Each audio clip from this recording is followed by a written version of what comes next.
ஓம் ஸ்ரீ வராகிதாயே போற்றி. என் அன்பு குழந்தையே, உன்னுடைய குலதெய்வமான இந்த வராகி அம்மாவின் பார்வை இப்போது உன் மீது பட்டுவிட்டது. இந்த நொடி முதல் இனி எல்லாமே உனக்கு ராஜயோகம்தான். என்ன யோசிக்கிறியா?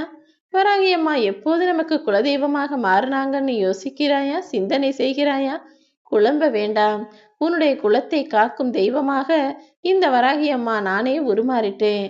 நீயும் உன்னுடைய குடும்பமும் இனி தலைமுறை தலைமுறையாக நிம்மதியும் சந்தோஷமும் நிறைந்த சந்தோஷமான செல்வ வாழ்க்கையை வாழ்வதற்காக தான் நானே உன்னை தேடி வந்திருக்கேன் என் செல்லமே. இப்போது நான் சொல்வதை முழுவதுமாக கேட்டு புரிந்து ஏற்றுக்கொண்ட நொடியிலிருந்தே உன் வாழ்க்கையும் மிகவும் அதிர்ஷ்டவசமானதாக ராஜயோகம் நிறைஞ்சதாக மாறிடும். சில பேருக்கு எதிரியா தெரிஞ்சலாம் நீ, ஆனா இந்த வராகி அம்மாவுக்கு நீ எப்போதும் நல்லவனாக தான் இருக்க. ஏன்னா நீ நல்ல காரியங்களை செய்வதாலும் எப்போதும் உண்மையை பேசுவதாலும் ஒரு சிலருக்கு நீ வேண்டாதவனாகவும் எதிரியாகவும் தெரியலாம். ஆனால் இந்த நல்ல குணம்தான் உன்னை எனக்கு மிக அருகிலேயே நெருக்கத்தோடு கொண்டு வந்துள்ளது என் செல்லமே. நீ நம்பிக்கையோடும் நிதானத்தோடும் உனக்கான நல்ல செயல்களை சிறப்பா செஞ்சுக்கிட்டு இருக்க. அந்த நம்பிக்கை என்பது கண்ணாடி போன்றது. கண்ணாடியை பத்திரமாக கையாளுவதை போலதான் நீயும் எல்லாருக்கும் உண்மையாக நம்பிக்கையாக நேர்மையாக நடந்துக்கோ. கண்ணாடி ஒரு முறை உடஞ்சிச்சுன்னா மீண்டும் அது பழைய வடிவத்தை பெற முடியாது தானே. என்னதான் ஒட்ட வச்சாலும் அது பழைய அழகோடு இருக்காது.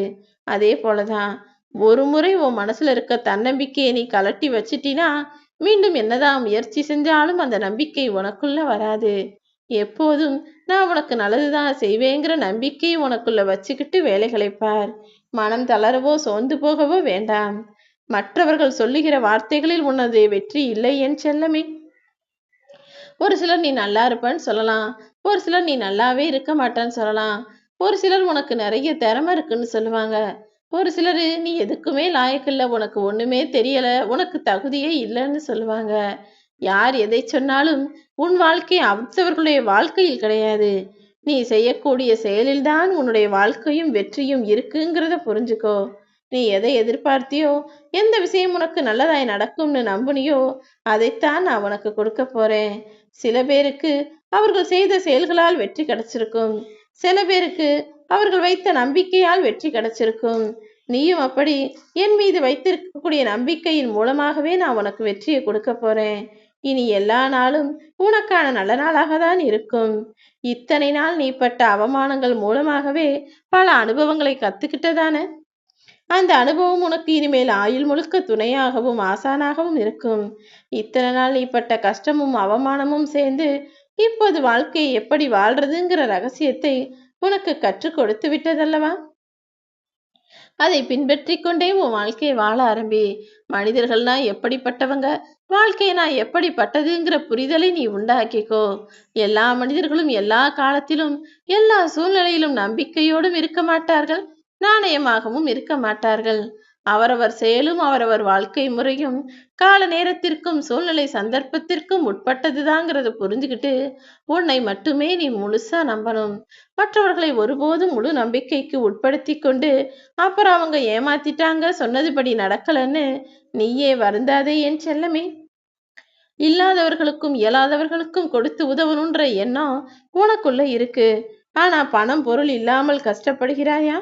காசு பணம் கொடுத்தா மட்டும்தான் உதவின்னு கிடையாது. அவர்களுக்கு ஆறுதலாய் சொல்வதற்கு 4 வார்த்தைகள் உன் கூட இருந்தாலும், உன்கிட்ட இருந்து 2 அன்புவான வார்த்தைகளை ஆறுதலாய் அவர்களுக்கு சொன்னாலும் அது கூட புண்ணியம்தான், அது கூட உதவிதான் என் செல்லமே. நீ வாழக்கூடிய இந்த நாட்கள்ல உன்னுடைய மன அமைதியையும் சந்தோஷத்தையும் உனக்குள்ள வச்சுக்கணுங்கிறதுக்கான வேலைகளை செய். வாழும் நாட்களிலேயே யார் ஒருவர் சந்தோஷத்தோடும் மன அமைதியோடும் வாழுகிறாரோ அவர் நிச்சயமாக ஜெயிச்சிடுவார். என்னதான் நீ முயற்சி செஞ்சாலும் எவ்வளவுதான் சம்பாதிச்சாலுமே கூட மனிதனுடைய ஆசைகளும் தேவைகளும் ஒரே நாளில் தீர்ந்துவிட போவதில்லை தானே. எவ்வளவு சம்பாதிச்சாலும் மீண்டும் மீண்டும் சம்பாதிக்கணுங்கிற ஆசையும் இருக்கும். எவ்வளவு பொருள் தான் வாங்கினாலும் இதையும் தாண்டி புதுசா வர்ற ஏதாவது ஒண்ணு வாங்கணுன்ற எண்ணம் எல்லாருக்குள்ளும் இருக்கதான் செய்யும். மனிதர்களுடைய மனசை அவ்வளவு சீக்கிரமாக திருப்திப்படுத்த முடியாது தானே. உன் மனதை திருப்திப்படுத்தி உனக்கான வாழ்க்கையை நிறைவாய் அமைத்து கொடுக்கதான் இந்த வராகி அம்மா நான் வந்திருக்கேன். ஒரு சிலர் உனக்கு நிறைய துன்பங்களை கொடுத்திருப்பாங்க, ஆனா அவர்கள் இப்போது இன்பமாய் இருக்கிறார்களே, உனக்கு கெடுதல் செய்துவிட்டு நல்லா வாழ்றாங்களேன்னு தானே யோசிக்கிற? சில பேரால் நீ அடைந்த துன்பங்கள் எல்லாம் சீக்கிரமே வேறு ஒருவரால் அவர்கள் வாழ்க்கையில் வரதான் போகுது. கொஞ்சம் பொறுத்திருந்து பாரு என் செல்லமே. நீ மற்றவங்களுக்கெல்லாம் உதவி செய்யணும்னு நினைக்கிற. சில உறவுகள் உனக்கு நெருக்கமா இருக்கிறவங்களுக்கும் நீ கொடுத்துக்கிட்டே தான் இருக்க. நீ கொடுத்துக்கிட்டே இருக்கிற வரைக்கும் அவங்க உன்னை நல்லவன்னு தான் சொல்லுவாங்க. உன் கண்ணுக்கும் அவங்க நல்லவர்களாக தான் தெரிவார்கள். ஆனால் ஒரு முறை உதவி செய்வதையும் கொடுத்து உதவுவதையும் நிறுத்திப்பாரு என் செல்லமே. அவங்க குணம் என்னங்கிறத, அவங்களுடைய உண்மையான முகம் என்னங்கிறத முகமூடிய கிழிச்சிட்டு உன்கிட்ட காமிச்சிருவாங்க. ஏன்னா இந்த மனிதர்கள் எப்போதுமே இப்படிதான். நல்லது செய்யவங்க டெய்லி தினமும் செஞ்சுக்கிட்டு இருந்தா நல்லவங்க சந்தோஷப்படுவாங்க. ஆனா ஒரு நாள் அவர்களால் உதவி செய்ய முடியாவிட்டாலும் அல்லது செய்யறதை நிறுத்திட்டாலும் உடனே கெட்டவன்னு அவதூறு பேச ஆரம்பிச்சிடுவாங்க. வாழ்க்கையில என்ன நடந்தாலும் எப்போதும் ஒரு விஷயத்தை மட்டும் ஞாபகம் வச்சுக்கணும் செல்லமே. உனக்கு கிடைச்ச கஷ்டங்களையும் அனுபவங்களையும் எல்லாத்தையுமே மனசுல சேகரிச்சு வச்சுக்கணும். இது நிச்சயமா நம் வாழ்க்கைக்கு பயன்படுங்கிற நம்பிக்கையோட உன் வாழ்க்கையை நீ வாழ ஆரம்பிக்கணும். அப்படி நீ வாழ ஆரம்பிச்சினா ஒருபோதும் உன்னுடைய பிரச்சனைகளையும் உனக்கு கொடுக்கப்பட்ட சவால்களையும் நினைச்சு நீ பயப்பட மாட்ட. எந்த காலத்திலும் உன் வாழ்க்கையை மற்றவர்கள் வாழ்க்கையோடு ஒப்பிட்டு பார்த்து மனம் வருத்தம் அடைய வேண்டாம். நீ படுற கஷ்டம் எல்லாம் கூடிய சீக்கிரம் உன்னை சிறந்த மனிதனாக மாறத்தான் போகுது, மாற்றத்தான் போகுது. இங்கு ஒவ்வொரு மனிதரின் வாழ்க்கையும் வேறு, அவர் செய்யும் பாதைகளும் வேறு, அவருடைய பயணங்களும் வேறு. உனக்கு கொடுக்கப்பட்ட வாழ்க்கை பாதையும் ஒரு காரணத்தோடு தான் உன் கைகளில் ஒப்படைக்கப்பட்டிருக்கு. உன்னை சுற்றி இருக்கக்கூடிய உறவுகளும் மனிதர்களும் கூட ஒரு காரண காரியத்தோடு தான் உன்வசம் உன்னை சுற்றி இருக்கிறார்கள் என் செல்லமே. கொஞ்சம் பொறுத்திருந்து பாரு. கூடிய சீக்கிரமே இப்போ நீ சவால்களை எதிர்கொண்ட எல்லாத்தையும் சமாளிச்சு உன் வாழ்க்கையில ராஜ மரியாதையோட வாழ போற. வாழ்க்கையில நான் உனக்கு கொடுத்திருக்கிற மாபெரும் சொத்து என்ன தெரியுமா? நேரம்தான். நேரத்தை மட்டும் நீ சரியா பயன்படுத்தினா அது சொத்தை பயன்படுத்துவது போலதான். உனக்கான விஷயங்கள் எல்லாம் மிக அழகாகவும் சிறப்பாகவும் நடந்து யாருக்கும் கிடைக்காத பேரின்பமும் பேரதிர்ஷ்டமும் பெரியதிர்ப்பான செல்வாக்கும் சந்தோஷமும் உனக்கு கிடைக்கும். நேரத்தை பயன்படுத்துவதும் வீணடிப்பதும் மனிதர்களின் கைகளில் தான் இருக்கு.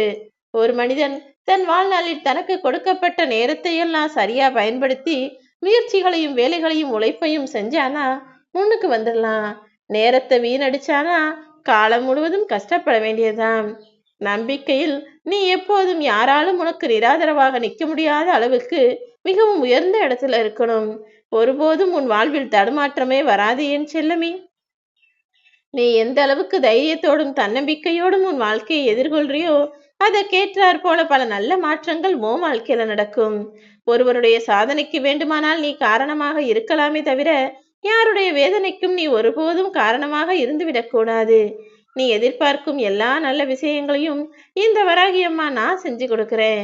எதுவுமே இல்லாத போதும் நீ எதிர்பார்த்தது நடக்காத போதும் கூட தன்னம்பிக்கையோடு நீ இருந்தால் போதும். நடக்க போறது அனைத்தையும் நீ நினைச்சது போலவே நான் உனக்கு முடிச்சு கொடுப்பேன். நடந்து முடிஞ்சதையெல்லாம் கனவா நினைச்சுக்கோ. இனி நடக்க போறது நல்லதாக இருக்கும்னு நினைச்சுக்கோ. உனக்கென உனக்கானதை உனக்கென நான் எடுத்து வைத்ததையும் உனக்கென நான் ஒதுக்கி வைத்ததையும் நிச்சயமாக உன் கைகளில் வந்து கொடுப்பேன். நான் உனக்காக வகுத்த பாதையில் நீ நம்பிக்கையோடு பயணம் செய்தால் போதுமென் செல்லமே. நான் உன்னிடம் கொடுக்கக்கூடிய அன்பு என்பது எந்த விதத்திலும் தரம் குறைவானதாக இருக்காது. உனக்கு கொடுத்த எல்லா விஷயங்களையும் ஏற்றுக்கொண்டு நல்ல பண்போடும் நம்பிக்கையோடும் உயர்வான எண்ணங்களோடும் உன் வாழ்க்கையை வாழ்ந்தால் போதும். புரிதல் எங்கு இருக்கிறதோ அங்குதான் நல்ல பண்புகள் பிறக்கும். நீ என்னை புரிந்து கொண்டுதானே வாழ்கிறாய்? நான் நிச்சயம் உன்னுடைய வேண்டுதல்களை எல்லாம் அழகாய் நிறைவேற்றி முடிச்சு தருவேன்.